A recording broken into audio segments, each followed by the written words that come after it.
अस्सलाम वालेकुम and hi to everyone. आज हम CCU 3.1 chapter 22 the weldability of the steel का जो पेज 6 है उस पे डिस्कस करेंगे।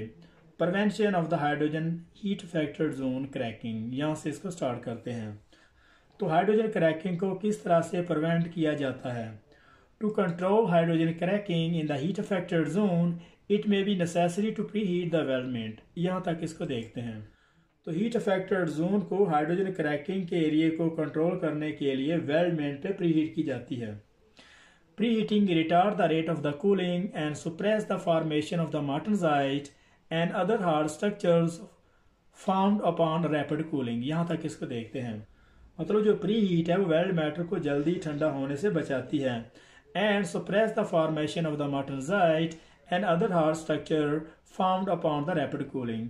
और इसके अलावा जो मार्टेनजाइट बनते हैं, जब स्टील को सडनली उसको ठंडा किया जाता है किसी भी हार्ड स्ट्रक्चर में, जब किसी भी हार्ड स्ट्रक्चर को सडनली उसको रैपिड कूल किया जाता है तो उस वक्त मार्टेनजाइट बनते हैं। और ये जो प्री हीट है ये मार्टेनजाइट को कंट्रोल करती है और इसके अलावा वेल्ड मेटल के एरिया को जो जल्दी ठंडा होने से बचाती है। It will also promote diffusion of the trapped H2 back to the atmosphere। और इसके अलावा जो प्री हीट है वो हीट अफेक्टेड जोन और वेल्ड एरिया से जो है वो हाइड्रोजन को रिमूव करती है। तो यहाँ पे अगर हम बात करें कि प्री हीट क्यों की जाती है, उसके क्या बेनिफिट्स हैं, तो प्री हीट क्या करती है कि जब हम वेल्डिंग कर रहे होते हैं तो वेल्डिंग को ठंडा होने तो वेल्डिंग के एरिया को जल्दी ठंडा होने से उसको कंट्रोल करती है। तो वेल्डिंग के एरिया को और जो हार्ड मार्टेनजाइट स्ट्रक्चर है जब उसको जल्दी ठंडा किया जाता है तो उसमें मार्टेनजाइट बनते हैं। मार्टेनजाइट और वेल्ड एरिया को जल्दी ठंडा होने से वो कंट्रोल करती है। और इसके अलावा वेल्ड मेटल और हीट अफेक्टेड जोन में से जो हाइड्रोजन को वो रिमूव करती है। यहाँ से इसको देखते हैं। Consideration during calculation of the pre heat requirement are, यहाँ तक इसको देखते हैं। तो हाइड्रोजन रिमूव करने के लिए जो प्री हीटिंग के लिए जो मेन रिक्वायरमेंट है उसकी कैलकुलेशन की, तो उसमें ये चीज़ें शामिल हैं। नंबर 1 में हार्डनेबिलिटी ऑफ द ज्वाइंट, तो CEQ, तो कार्बन एक्विवेलेंट की जो वैल्यू है इसको हम हार्डनेबिलिटी से जो है वो मेजर करते हैं। तो ये बहुत ज़्यादा इंपॉर्टेंट क्वेश्चन है, ये तकरीबन हर एग्जाम में आता है। तो C जो बड़ा है ये कार्बन है और EQ इक्विवेलेंट इसकी जो वैल्यू है, तो इसको हमेशा कार्बन इक्विवेलेंट की वैल्यू को हार्डनेबिलिटी से जो है वो कैलकुलेट किया जाता है। यहाँ पे क्वेश्चन ये भी बनता है कि हाइड्रोजन को कंट्रोल करने के लिए जो कार्बन इक्विवेलेंट की जो वैल्यू उसमें वेल्डेबिलिटी है या उसकी डक्टिलिटी है या हार्डनेबिलिटी है या सोल्यूशनएबिलिटी, तो इसका जो आंसर होगा हार्डनेबिलिटी। तो नंबर बी में यहाँ पे thickness of the metal and joint type, और इसके अलावा जो ज्वाइंट टाइप और उसकी जो थिकनेस को वो भी देखा जाएगा और उसके मुताबिक उसकी जो कैलकुलेशन की जाती है फिर उसी के मुताबिक उसको प्रीहीट किया जाता है। तो नंबर सी में आर्क एनर्जी इनपुट है। और इसके अलावा हाइड्रोजन स्केल और अचीवेबल लिमिट, और इसका हाइड्रोजन स्केल क्या है उसके मुताबिक उसको प्रीहीट किया जाता है। और इसके अलावा ये चेक किया जाता है कि उसमें हाइड्रोजन की जो लिमिट है वो कितनी है और इसको मेंटेन कितना रखना है। मतलब वेल्ड एरिया में जो हाइड्रोजन का जो स्केल है वो कितना है और इसको कितनी लिमिट में उसको जो है वो रिटेन रखना है। यहाँ से इसको स्टार्ट करते हैं। Hydrogen induced weld metal cracking.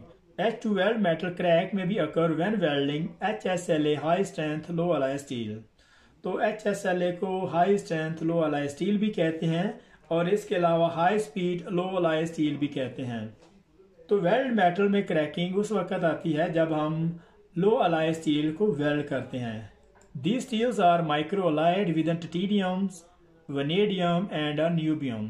और इस टाइप की जो स्टील है इसमें जो एलिमेंट होते हैं जैसे कि माइक्रो अलाय, टिटेनियम, वनेडियम और नियोबियम है। टिपिकली 0.05%, और ये आमतौर पर 0.05% इसमें जो टिटेनियम, वनेडियम और नियोबियम के जो एलिमेंट हैं वो पाए जाते हैं। To cheaply match the weld strength to the plate strength, the choice weld metal with increase carbon content is used as increase carbon content increase tensile strength. यहाँ तक इसको देखते हैं।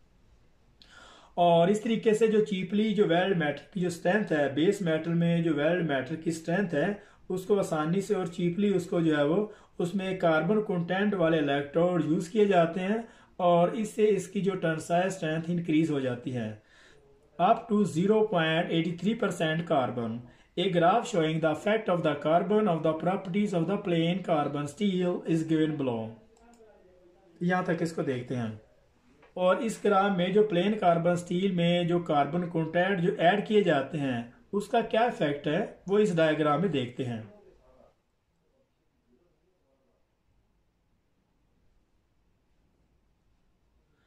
तो ये एक डायग्राम है, इसका जो 0.83% पे कौन कौन सी इसकी जो प्रॉपर्टी है वो मेंटेन रहती है। जैसे कि ये 0, 0.1, 0.2 और ये 0.3% कार्बन है, और इसी तरीके से 0.4, 0.5, 0.6, 0.7, 0.8। तो 0.83 पे, तो 0.83% पे इसकी जो टेंसाइल स्ट्रेंथ है, इसकी जो हार्डनेबिलिटी और जो डक्टिलिटी है वो किस तरीके से मेंटेन रहती है।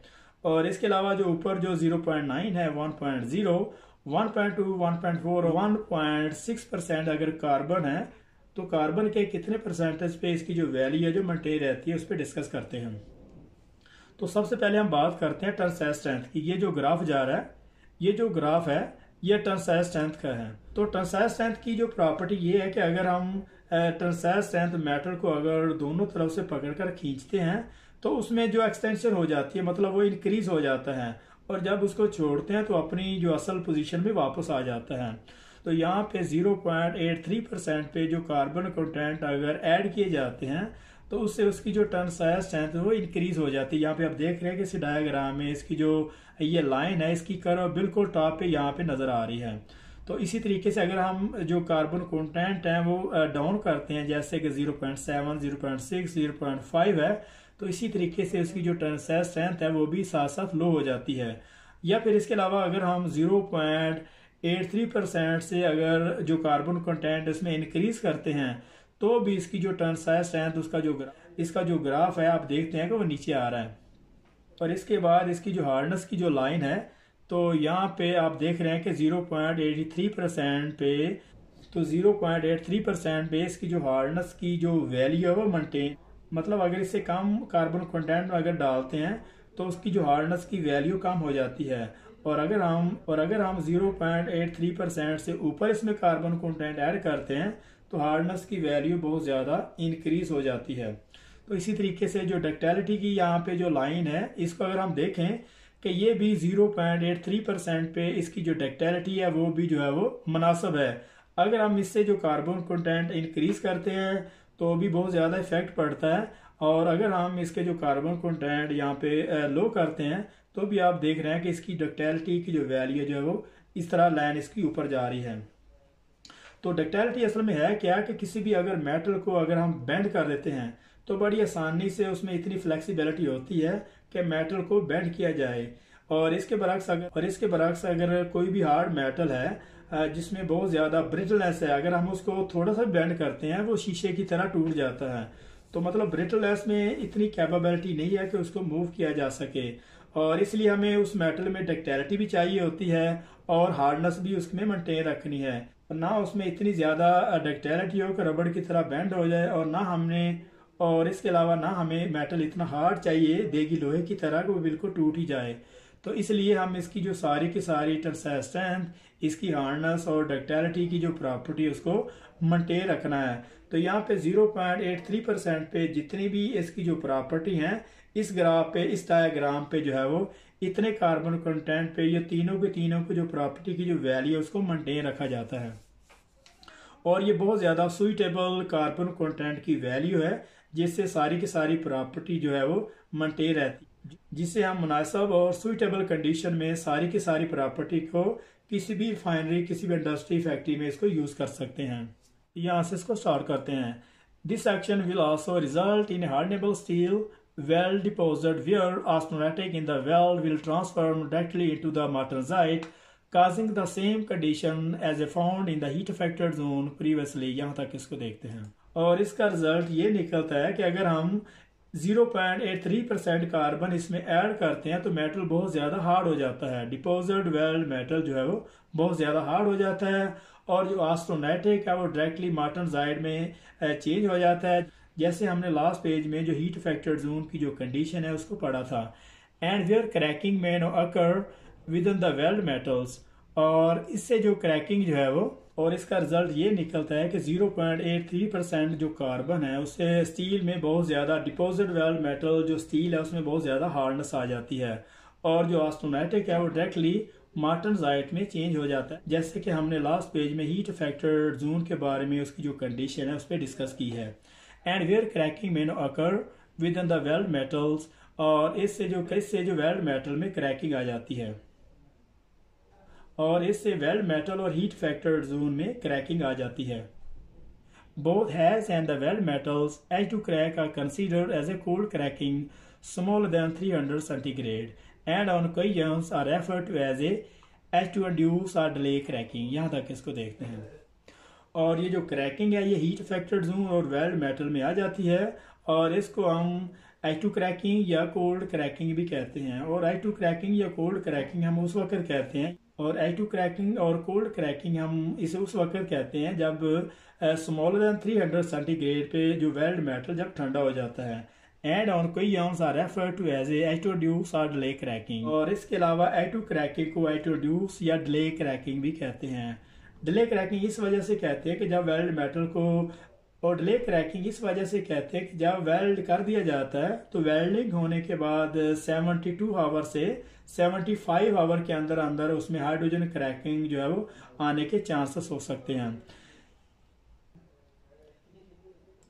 If H2 cracks are suspected, final inspection may be delayed up to 7. If H2 cracks are suspected, final inspection may be delayed up to 72 hours। यहाँ तक इसको देखते हैं। और अगर मेटल में ये डाउट हो कि उसमें जो हाइड्रोजन क्रैकिंग आ सकती है तो उसकी जो फाइनल इंस्पेक्शन 72 आवर्स, तो उसकी जो फाइनल इंस्पेक्शन 72 आवर के बाद की जाती है। Depending on the application code standard requirements as a crack may be appear within this times। और ये डिपेंड करता है कि कोड स्टैंडर्ड और एप्लीकेशन की रिक्वायरमेंट क्या है, तो उसके मुताबिक जो है इसको इंस्पेक्शन किया जाता है, और ये जो क्रैक आमतौर पर इसी टाइम पे आते हैं।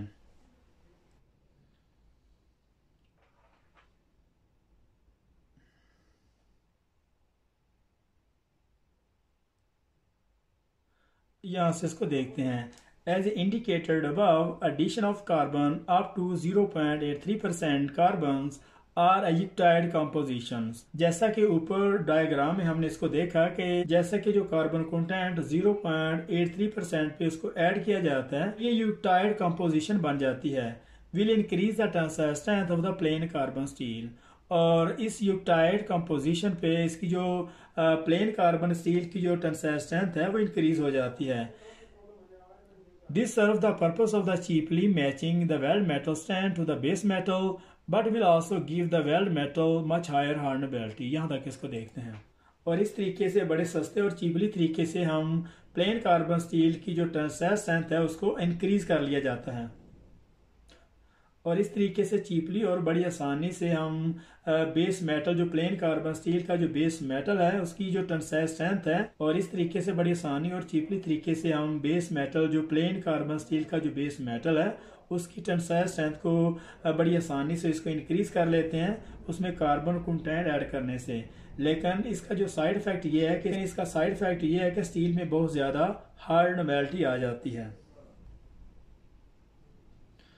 तो यहाँ पे हमारा 22.6 यहाँ पे ख़त्म हो रहा है। तो मिलते हैं नेक्स्ट पेज में, तब तक के लिए अल्लाह हाफिज़।